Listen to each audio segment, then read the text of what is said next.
in yarki ta kasance za ta iya shiga kowace iri,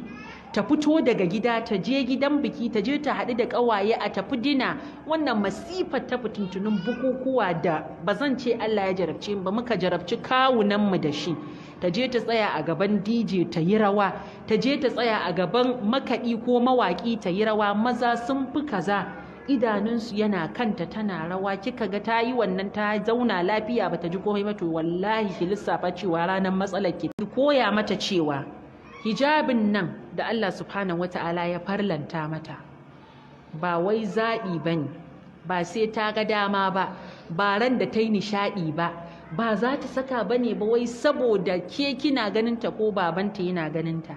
ba za ta saka ba ne ba saboda kai 'yan tsurkun unguwa su ce ba ta fita da hijabi, za ta saka ne saboda neman yardar Allah. Ki nuna mata jikinta mai tsada ne, bai kamata a ce kowa ya ga jikinta a arha ba sai wanda ya biya. Duk wadda Allah ba 'ya'ya mata to ya mata babban arziki, domin ya ba ta halitta mai jin kai,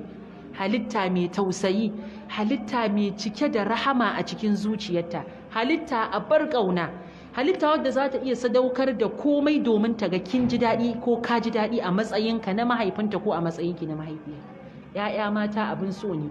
tarbiyyarsu ba haka nan take ba, duk da wannan wahalar da tarbiyyarsu take da ita, sai Allah ya tanadar miki da